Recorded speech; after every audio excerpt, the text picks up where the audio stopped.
Hello everyone, welcome to match preview, match number 52 RCB versus CSK।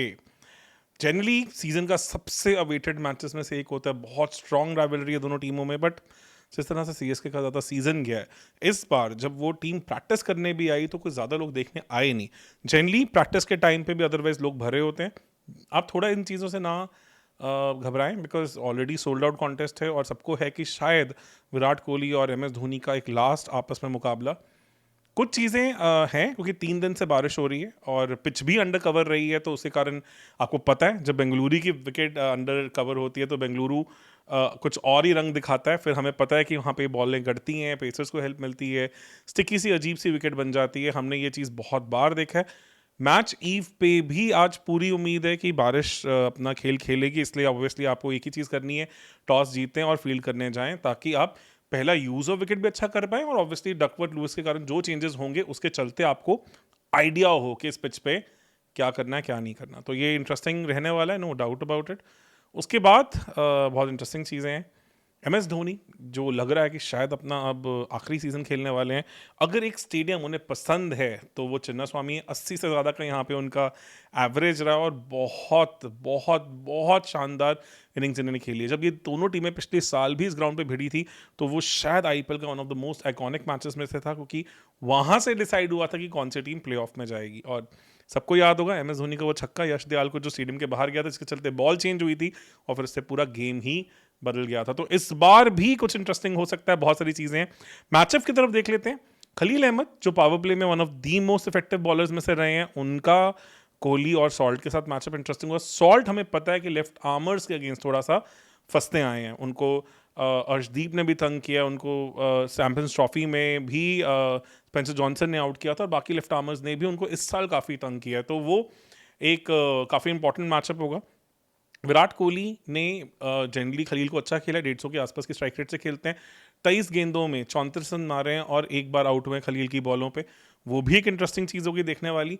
पर एक और battle है जो देखना चाहेंगे, पथिराना वर्सेस कोहली। जिस तरह से पिछले मैच में चेपक में कोहली को बाउंसर लगी थी मुंह पे, वो चीज़ कोहली भूले नहीं होंगे। और जितने बड़े वो स्टार हैं, जितने बड़े वो बल्लेबाज हैं, वो जानते हैं उन चीज़ों को कैसे सेटल करना है। ये थोड़ा सा शायद 100% सर्टन नहीं है कि बथिराना खेलेंगे नहीं खेलेंगे, क्योंकि नेट्स में वो नहीं प्रैक्टिस करते हुए देखे, वो एब्सेंट थे नेट से, जो कि एक बहुत ही नोटिसेबल मिस था कंसिडरिंग उनका फॉर्म बहुत ठंडा है। बहुत आवाज़ें उठने लग गई हैं कि नेथन नेलेस मतलब एलिस जैसा अगर आपके पास बॉलर है तो उन्हें अभी तक मौका क्यों नहीं मिल रहा है।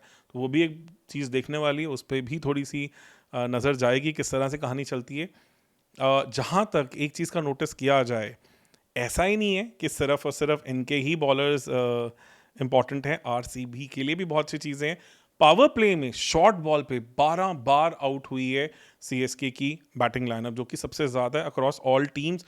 और अगर आपको याद हो, जब पिछली बार ये दोनों टीमें भिड़ी थी चिन्ना स्वामी की जगह चेपक में, तब भी 3 विकेट्स गिरी थी शॉर्ट बॉल पे, जहां पे हेजलवुड और भुवनेश्वर कुमार ने पावर प्ले में एक तरह से मैच खत्म कर दिया था। तो वो हेजलवुड की नेचुरल लेंथ है। इस रेड सॉइल विकेट बेंगलुरु की चिन्ना स्वामी की, जहां पे बाउंस मिलता है, पिछली बार हमने देखा था कि जोफ्रा आर्चर ने क्या तबाही मचाई थी बाउंसर के साथ, वो सेम चीज देखेंगे। तो हार्ड लेंथ पे फिर से आसान नहीं होने वाला अगर आप सीएसके की बैटर्स हैं, थोड़ा सा इसी से ध्यान रखना होगा।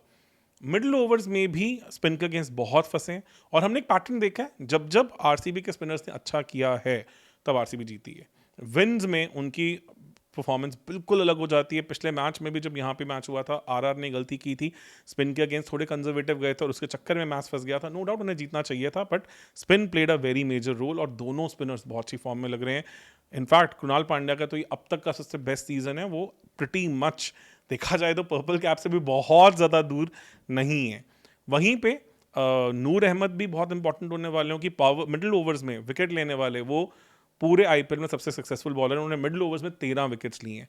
वहीं पे अगर आपने देखा हो तो पिछली बार भी नूर का कॉन्टेस्ट बहुत इंपॉर्टेंट था, पतिदार ने उन्हें बहुत प्यारा खेला था, कैचेस भी बने थे, पर एंड में रन पतिदार के बल्ले से आए थे, इसलिए वो जीते थे। इस बार भी वो बहुत इंटरेस्टिंग कॉन्टेस्ट होने वाला है।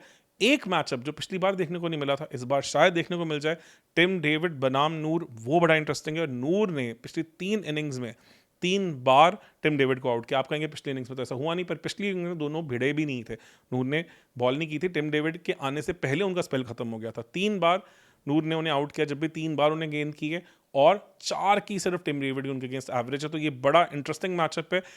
अभी तक काफ़ी ज़्यादा ध्यान रखा है इस चीज़ का आरसीबी ने, और हमें पता है कि चिन्नास्वामी में टिम डेविड के रन कितने ज़्यादा इंपॉर्टेंट हो जाते हैं। फंसी हुई विकेट होगी तो और ज़्यादा इंपॉर्टेंट रन होंगे, उनके बल्ले से रन आने बहुत ज़्यादा ज़रूरी हैं। तो इन चीज़ों का थोड़ा सा ध्यान रखना इंपॉर्टेंट होगा। सीएसके का टूर्नामेंट खत्म हो चुका है, वो ऑलरेडी आईपीएल की रेस से बाहर है, जबकि आरसीबी के बाद फिर से मौका है नंबर 1 रैंकिंग पे आने का, और अगर यहाँ जीत जाती है तो 16 पॉइंटों से लगभग उनका टॉप 4 में आना सर्टेन हो जाएगा, और जबकि उनके पास फिर भी इस मैच के बाद 3 मैचेस पड़े होंगे, और हमें पता है कि वहाँ पे भी इनके पास कुछ मैचेस हैं जो आसानी से जीत सकते हैं। तो टॉप 2 में भी आरसीबी के आने के पूरे पूरे चांसेस है। बहुत बढ़िया से ये खेलते आए, और इस आईपीएल उन्होंने धूम मचाई है, बहुत प्यारा गेम करके दिखाया है। हेजलवुड को भी अभी प्रसिद्ध कृष्णा ने पर्पल कैप की रेस में टक्कर दी है, बोल्ट भी पीछे से आ रहे हैं, तो हेजलवुड चाहेंगे उस डोमिनेंस को और इंक्रीज करना, और अभी तक उन्होंने इमैकुलेट बॉलिंग की है। थोड़ा सा रेड सॉइल विकेट के ऊपर उनका थोड़ा सा परफॉर्मेंस हल्का रहा है पिछले मैच में, बट जब पंजाब के साथ बहुत अच्छा किया था, और उसके बाद यहाँ पे इवन आरआर के साथ भी मैच बनाया था जब मैच ऑलमोस्ट हाथ से जा चुका था। चीज़ें बढ़िया चल रही हैं। यश दयाल का थोड़ा सा पार्टी में आना अभी बाकी है, उनसे उम्मीदें होंगी कि वो हो। अब जहाँ तक सॉल्ट की अवेलेबिलिटी की बात है, अभी तक उनके लिए कोई सर्टेनिटी नहीं है। मोस्ट प्रॉब्ली बेथल ही देखेंगे, बेथल ही प्रैक्टिस करते हुए देखे, सॉल्ट अभी तक नज़र नहीं आए, तो शायद उनका जो फीवर था वो थोड़ा सीरियस है, तो इसलिए मे भी उन्हें एक और मैच का रेस्ट दिया जाए। प्लेइंग 11 पे आ जाते हैं। प्लेइंग 11 किस तरह से होंगी? आरसीबी मुझे नहीं लगता कोई चेंज करेगी। एक चेंज फोर्स चेंज है, बिकॉज ऑब्वियसली सॉल्ट अवेलेबल नहीं है, तो फिर से आप जेकब बेथल और वहाँ पे शायद विराट कोहली को ही ओपन करते देखें, अगर सॉल्ट अभी भी अवेलेबल नहीं है तो। उसके बाद 1 डाउन पे आपके पास आएंगे पडिक्कल, 2 डाउन पे पटीदार, 3 डाउन पे जितेश, 4 पे आप शायद मारियो शेफर्ड को देखें। उसके बाद आप देखें 5 डाउन पे टिम डेविड को। अगर फिर से जिस तरह से डीसी के अगेंस्ट दिल्ली में हमने कृणाल पांड्या का रोल चेंज होता देखा था, शायद ऐसा हुआ तो कृणाल पांड्या भी ऊपर आएंगे, नहीं तो वो नंबर 8 पे स्लॉट इन हो जाएंगे। नंबर 9 पे भुवनेश्वर, नंबर 10 पे हेजलवुड, नंबर 11 पे यश दयाल, और हमें पता है कि इम्पैक्ट प्लेयर में जनरली पडिक्कल बाहर जाते हैं और सुवेश आते हैं। मुझे नहीं लगता कि आरसीबी अपनी प्लेइंग 11 को बिल्कुल भी छेड़ेगी। एक चीज़ जो फोर्स्ड चेंज इनको करना पड़ रहा है, सॉल्ट अगर अवेलेबल नहीं है वो वैसे ही रहेगा। वहीं पे सीएसके के केस में भी अब मुझे नहीं लगता ज़्यादा चेंजेस होंगे। हाँ, विजय शंकर को काफ़ी लंबा नेट मिला है, तो शायद वो वापस आए दीपक हुडा की जगह, क्योंकि मुझे अभी भी नहीं लग रहा कि शायद वंश बेदी को लेके आएंगे। अगर पर दीपक हुडा प्रिटी मच मुझे लग रहा है कि शायद उनका अब हो चुका है, उन्हें और मौके शायद ना मिले। तो ओपन करते हो आप शाइक रशीद को देखेंगे, फिर से उन्हीं के दूसरे जो स्टार हैं आयुष महात्रे। उसके बाद 1 डाउन सैम करन पिछले मैच में जो दिखाया, उसके बाद आप देखेंगे कि वहाँ पे फिर आएंगे जडेजा। उसके बाद नंबर 5 पे दुबे थोड़ा सा पेस पे हेजलवुड के अगेंस्ट, इन सब के अगेंस्ट थोड़ा फंसते हैं। वो इंटरेस्टिंग होगी। इस पूरे सीजन में अगर किसी से रन आए हैं तो दुबे से ही आए हैं, ऑलमोस्ट लगभग 250 के आसपास रन मार चुके हैं, तो वो इंटरेस्टिंग होने वाला है। नंबर 6 पे शायद इस बार एक डिफरेंस आए, क्योंकि 5 पे अगर दुबे खेल रहे हैं तो आप शायद दुबे को नंबर 6 पे देख के 5 पे ब्रेविस को देखें, क्योंकि मिडिल ओवर्स में जो स्पिन को टैकल कर सकता है वो ब्रेविस ने दिखाया। क्विक हैंड्स के साथ खेलते हैं, बहुत टाइम से सीएसके की इन पे नज़र थी, तो वो मुझे लग रहा है नंबर 5 पे हो, तो फिर शायद दुबे नंबर 6 पे, नंबर 7 पे एमएस धोनी, या फिर आप नंबर 8 पे एमएस धोनी को देखें और नंबर 7 पे विजय शंकर या वंश बेदी को देखें। उसके बाद नंबर 9 पे क्लियरली वहाँ पे हमें देखा है कि अंशुल कंबोज आ रहे हैं, नंबर 10 पे नूर अहमद आ रहे हैं, नंबर 11 पे खलील हो जाते हैं, और फिर आपके पास जो एक और ऑप्शन बच जाती है वहाँ पे भी आप एक और बॉलिंग ऑप्शन को लेके आ सकते हैं। तो इस तरह की कहानी जनरली सीएसके की रही है। अश्विन खेलेंगे नहीं खेलेंगे, इस पर थोड़ा सा क्वेश्चन मार्क है, जबकि नेट्स में अश्विन काफ़ी गेन करते दिखे, अंशुल कंबोज भी दिखे, तो वो इंटरेस्टिंग होगा। और पथिराना जो हम नंबर 12 पे देख रहे हैं, उनकी जगह नेथन एलिस खेलेंगे नहीं खेलेंगे, वो भी एक क्वेश्चन मार्क है, क्योंकि पथिराना नेट्स में प्रैक्टिस करते तो नहीं दिखे। तो और इस सीज़न उनकी बॉलिंग बहुत ज़्यादा आलोचना भी हो रही है बॉलिंग को लेके। तो all in all I think it has to be little bowler friendly condition, जो कि ओवरकास्ट रही हैं। पिच हमें पता है कि वहाँ की रेड सॉइल विकेट थोड़ी क्लेई होती है, बॉल फंसती है। लूम सॉइल ऐड करने की कोशिश की है पिछले मैच में, बेटर बैटिंग सरफेस डेफिनेटली बना था, पर बाउंस भी उठा था। तो अब बारिश के चलते वो कैसे बिहेव करेगी, धूप नहीं लग पाई, वो हमें पता है कि थोड़ा सा वहाँ पे कहानी डिफरेंट हो जाती है।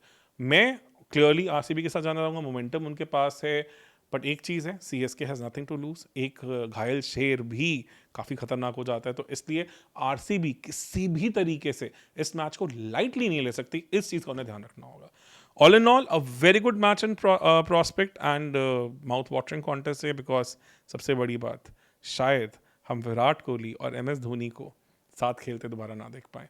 तो फैंस के लिए बहुत बड़ा इमोशनल मोमेंट। मैं ओवरऑल दोनों का बहुत बड़ा फैन रहा हूँ। M S Dhoni has always inspired me all these years. तो क्लियरली देखते हैं क्या होता है, क्या वो लास्ट हो रहा, वो लास्ट एक फाइट उनमें बची है कि नहीं बची है, वो कल ही पता चलेगा। और आज मतलब शाम में हमें थोड़ा आइडिया लग जाएगा। तब तक के लिए बने रहे हमारे साथ। अगर अभी तक भी आपने चैनल को सब्सक्राइब नहीं किया तो प्लीज़ आपको एक हम्बल रिक्वेस्ट है, बिकॉज व्यूज़ बहुत आते हैं हमें, बहुत अच्छा, आपका बहुत प्यारा रिस्पॉन्स मिलता है, पर शायद आप चैनल सब्सक्राइब करना भूल जाते हैं। हम काफ़ी नई चीज़ें कर रहे हैं, तो वैसे में हमें होगा कि आप हमें अपना थोड़ा सा सपोर्ट दें। तब तक के लिए बने रहें हमारे साथ। धन्यवाद।